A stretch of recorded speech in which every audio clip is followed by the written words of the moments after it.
Mic की जरूरत है।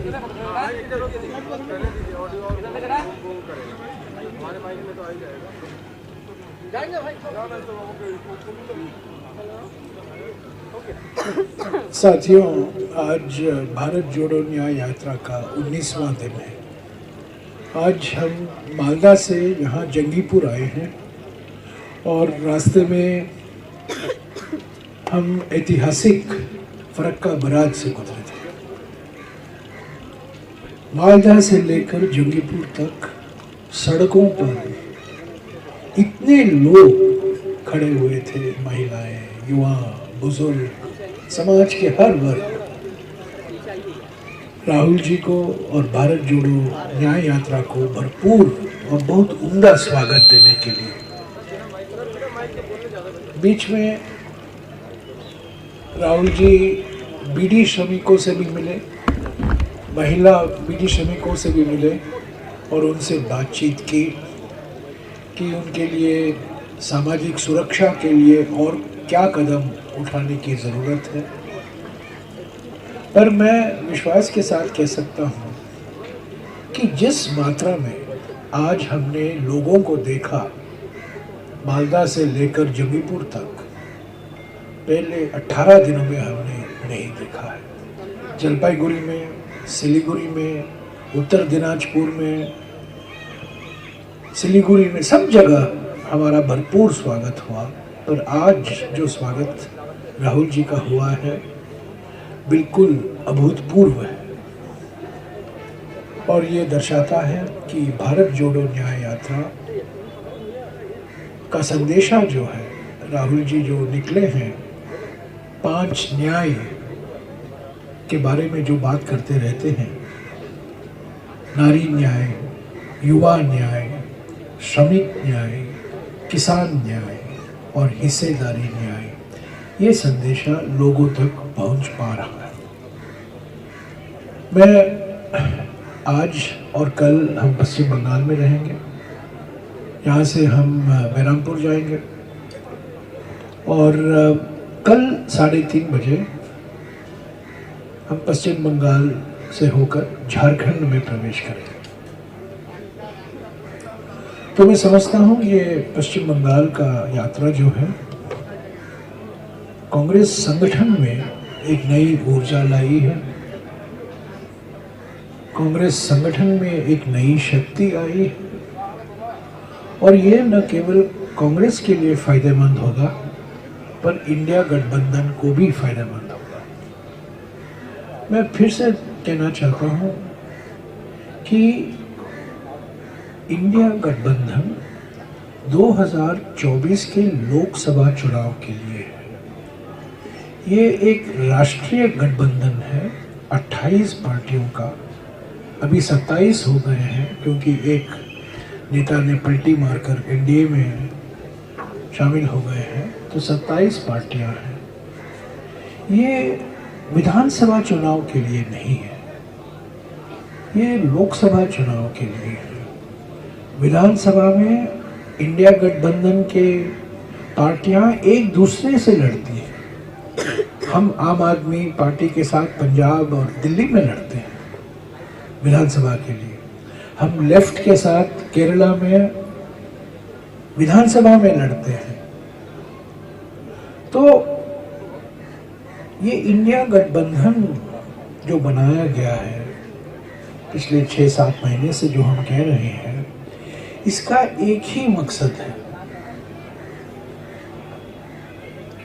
और वो मकसद है बीजेपी और आरएसएस की विचारधारा को हमारे देश की राजनीतिक प्रणाली से बाहर निकालना।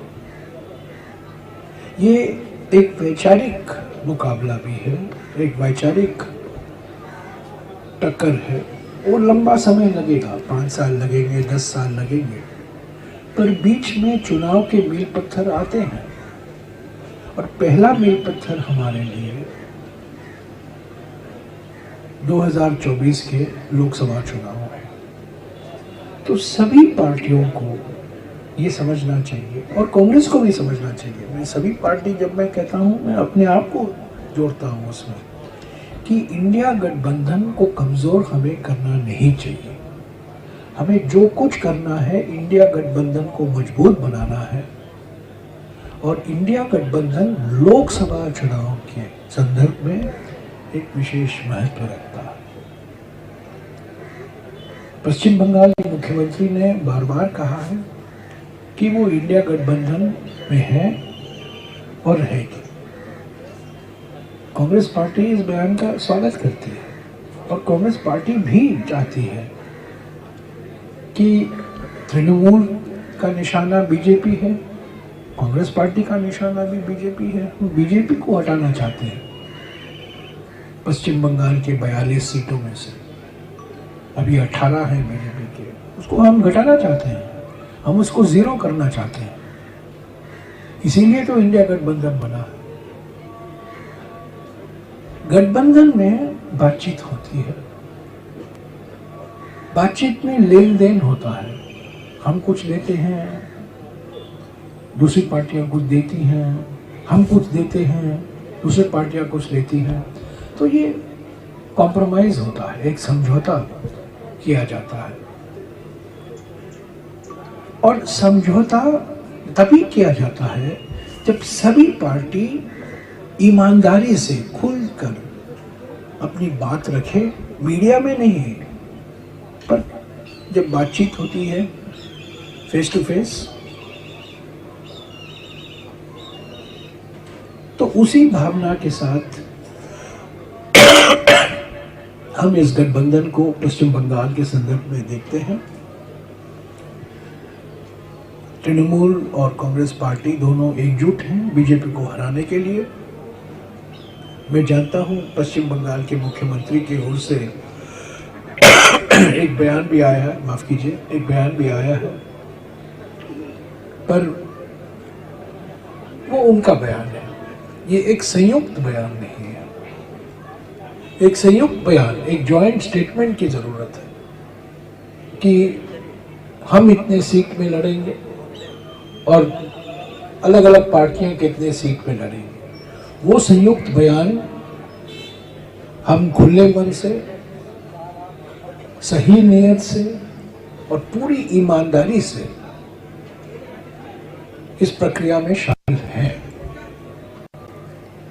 हम कुछ मीडिया के द्वारा नहीं बोलना चाहते, पर जो कुछ बोलना है आमने सामने हमारे नेताओं के बीच में बात होगी। और मुझे पूरा विश्वास है कि कुछ ही दिनों में एक संयुक्त फॉर्मूला निकाला जाएगा, एक तरफा फॉर्मूला नहीं। हम नहीं कह सकते कि हम इतने सीट लड़ेंगे और पार्टी कह नहीं सकती हम ये सीट लड़ेंगे। बातचीत की जरूरत है, आमने सामने बातचीत की जरूरत है। और सभी लोगों को, कांग्रेस पार्टी में, तृणमूल में, सभी पार्टी में लोगों को ये पहचानना चाहिए, नेताओं को ये पहचानना चाहिए कि लोकसभा चुनाव के लिए गठबंधन है, विधानसभा के लिए नहीं। तीसरी बात,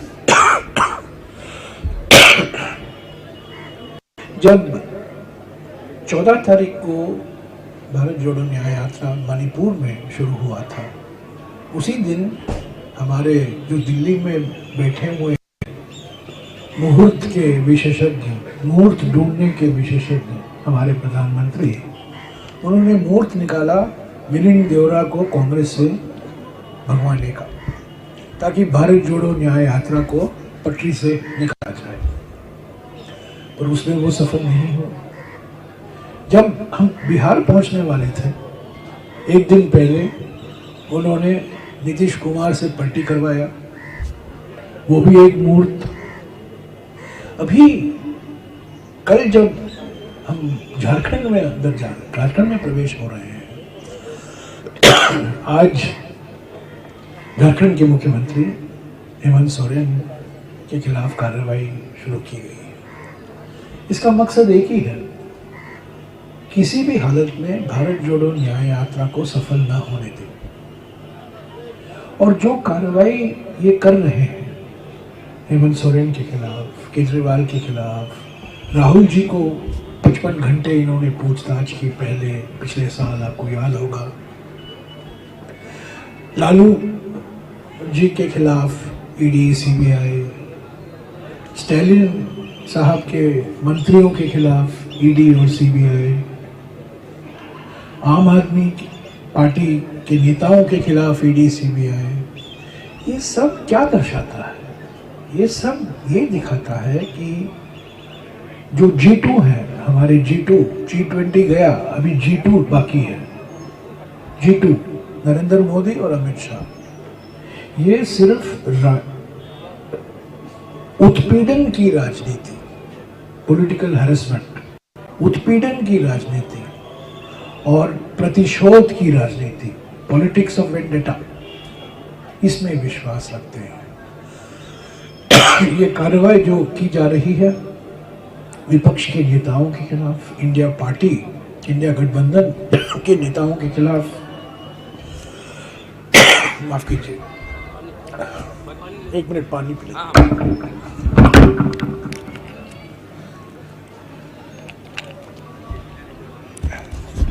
ये जो कार्रवाई की जा रही है, ये जो कार्रवाई की जा रही है इंडिया गठबंधन के नेताओं के खिलाफ, ये बिल्कुल उत्पीड़न और प्रतिशोध की राजनीति है।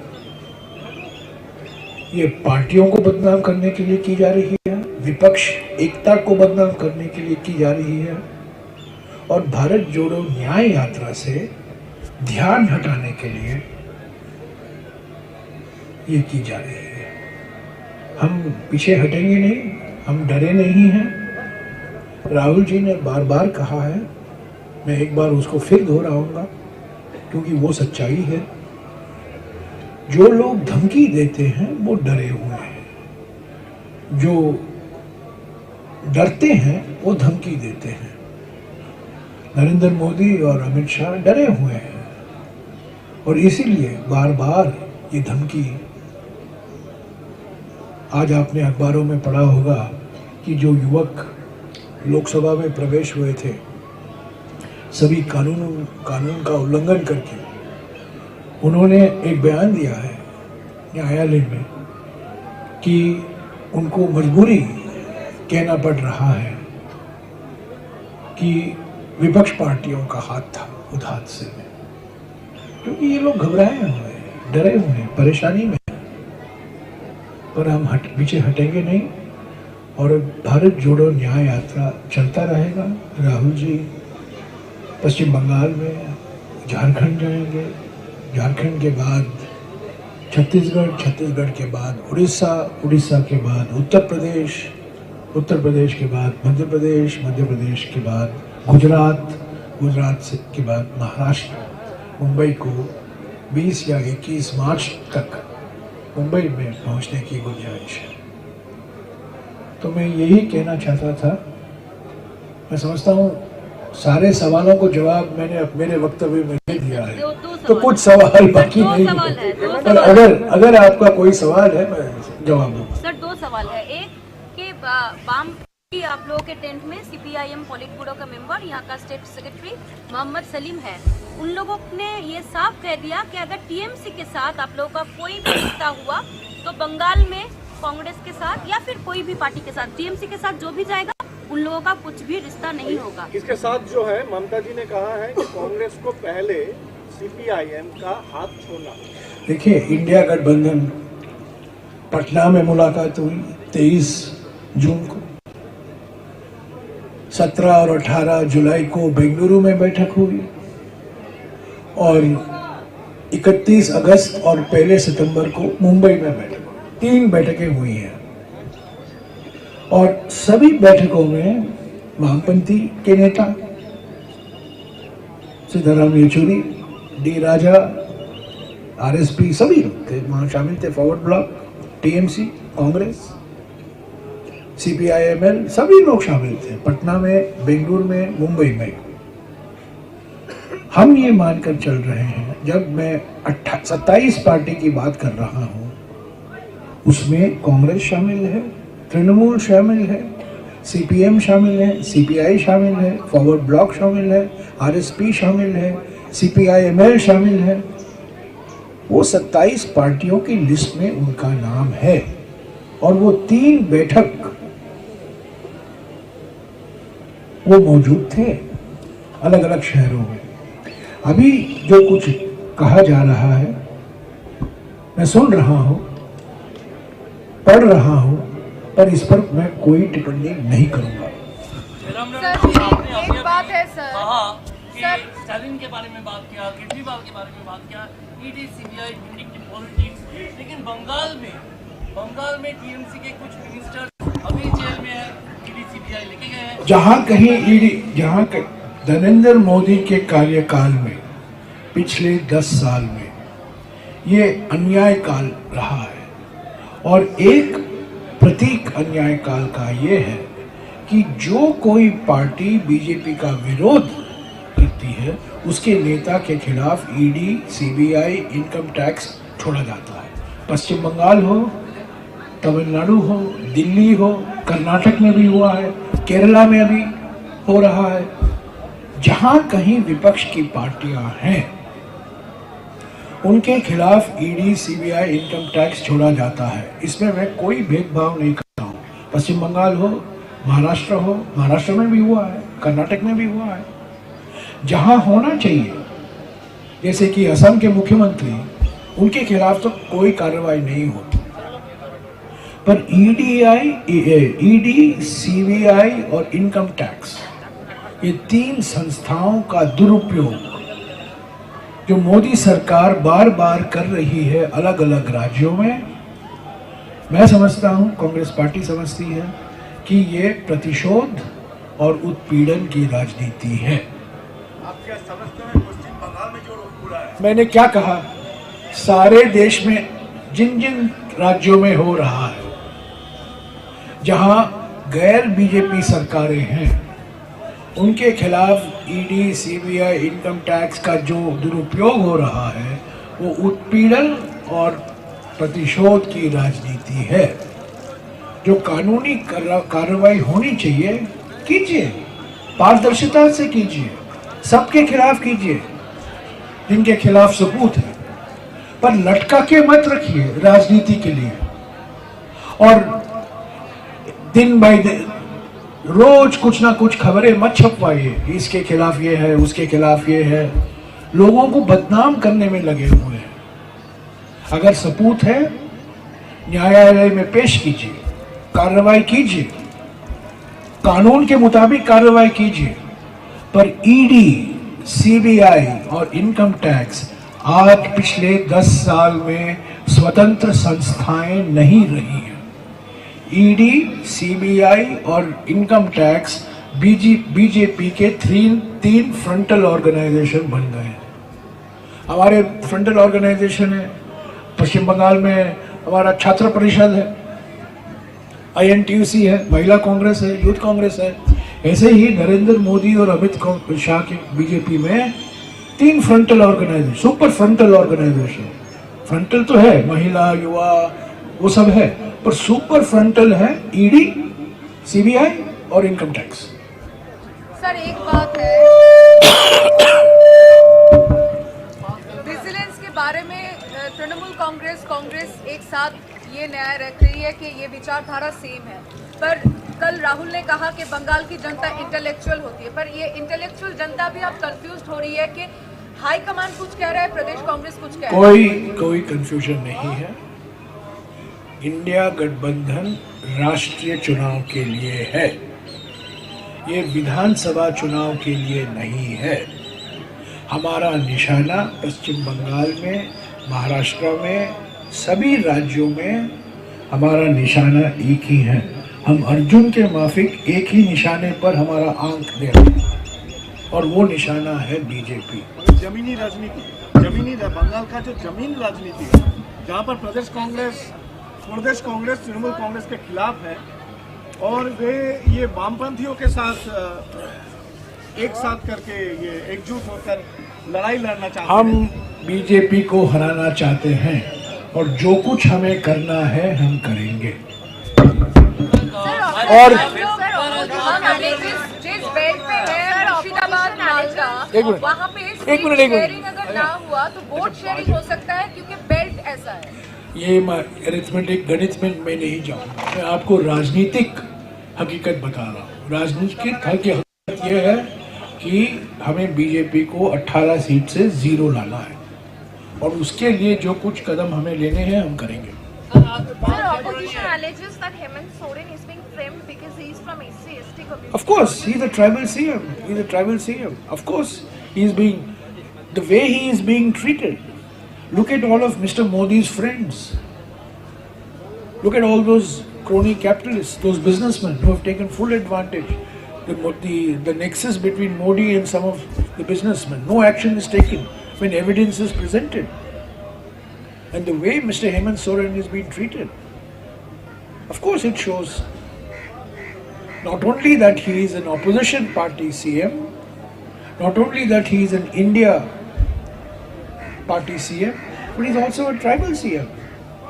And more than a tribal CM, he comes from a very distinguished tradition. His father, Shivu Soren, was one of the major architects of the creation of Jharkhand. So this is absolutely, there is a bias in what has happened against, why is no action being taken against the Assam Chief Minister, Hemanto Biswa Sarma? Why only against Hemant Soren? Because Hemant has got Soren, but when Hemant has got Sarma, no action is taken. Sir आज पहला budget है, budget का दिन है, अचानक निर्मला सीतारमण कह रहे हैं the economy is doing well but inflation is moderate. Fiscal deficit देखिए, मैं आंकड़े के खेल में नहीं जाऊंगा क्योंकि ये बजट नहीं था, ये वोट ऑन अकाउंट था। कोई भी सरकार आएगी वो जुलाई के महीने में रेगुलर बजट पेश होगा और हम उम्मीद करते हैं कि जनता के समर्थन से इंडिया गठबंधन की पार्टियां उस बजट को पेश करेंगी। पर 10 साल का जो अन्याय है उसके बारे में तो वित्त मंत्री चुप थी। 45 सालों में सबसे ऊंचा अनएम्प्लॉयमेंट रेट है आज हमारे देश में, 45 ईयर रिकॉर्ड अनएम्प्लॉयमेंट। हर 2 घंटे एक युवा आत्महत्या करता है या करती है बेरोजगारी की वजह से। गैस सिलेंडर का दाम देखिए, 1100 रुपया एक सिलेंडर।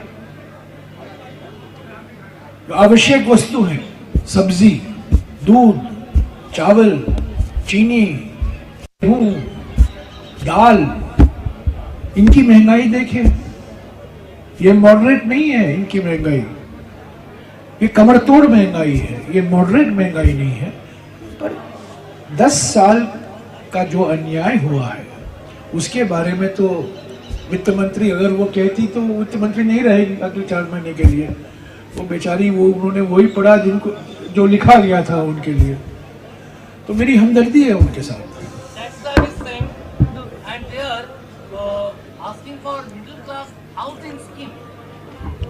देखिए, मैं जब वो बजट पेश हो रहा था मैं रास्ते में था तो मैंने पूरा सुना नहीं है, पर मोटे तौर से मैंने पढ़ा है कि टैक्स रेट में कुछ कोई बदलाव नहीं आया है, कोई बड़े योजनाओं की घोषणा नहीं की गई है। ये वोट ऑन अकाउंट है, ये 3 महीने के लिए वोट ऑन अकाउंट बजट है। पर जैसा कि मैंने कहा, बेरोजगारी के बारे में चुप्पी, महंगाई के बारे में चुप्पी और आर्थिक विषमताओं के बारे में चुप्पी। इन 3 विषयों पर वित्त मंत्री चुप हैं क्योंकि प्रधानमंत्री चुप है। जब प्रधानमंत्री बोलेंगे वित्त मंत्री कुछ कहेगी, उनको जो कहना है वो वहाँ कहा जाता है, ये बोलिए। Sir, West Khana is being opened by court for puja in Gangati complex, which was closed by. Let us talk about Bharat Jodo Nyaya Yatra. If your party and alliance comes back to power, what is the roadmap that you have to restore the sanctity of ED, CBI and income tax? First, we have to come to power. When we come to power, we will ensure that ED, CBI and income tax, the draconian powers that have been given to these 3 agencies by the Modi government to harass businessmen, to harass traders, to harass political opponents, we will get Parliament to change those laws. My last question, to related to Nyay Yatra. हाँ, आज हम लोग जिस जिले पे खड़े हैं, 3-4 महीने पहले पंचायत के चुनाव में कई कांग्रेस के कार्यकर्ता इसी मुर्शिदाबाद पे, इसी बहरमपुर पे वो लोग के देहांत हो गए और आरोप है यहाँ के सत्य पे जो है तृणमूल कांग्रेस के खिलाफ। राजनीतिक गर्मा गर्मी होती रहती है, मैं इससे भागने वाला नहीं हूँ, पर मैं आपके शिकंजे में भी नहीं पड़ने वाला हूँ, क्योंकि आप घुमा फिराकर मुझे स्थानीय विषयों पर लटकाना चाहते हैं ताकि आपको हेडलाइन मिल जाए। मैं आपको मेरी हमदर्दी उनके साथ है, मेरी हमदर्दी उनके साथ है। जो कुछ सहायता हमारी पार्टी को दे। आप पत्रकार हैं क्या? आप पत्रकार हैं? नहीं, आप पत्रकार हैं? नहीं, तो थोड़ा पत्रकार सम्मेलन है, राजनीतिक सम्मेलन नहीं है।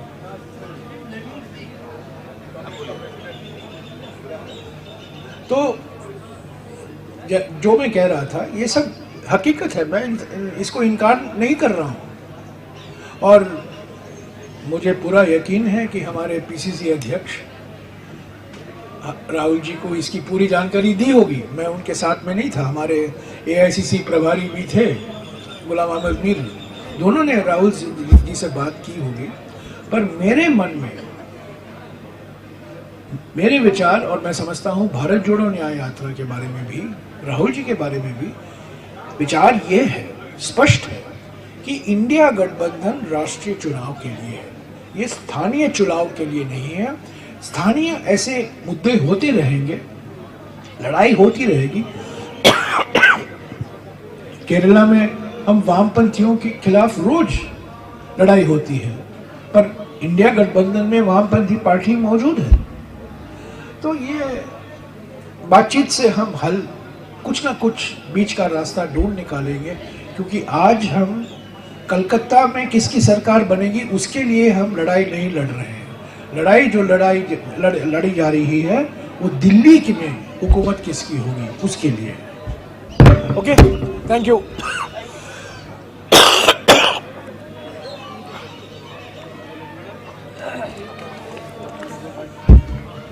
You ask me all sorts of questions here.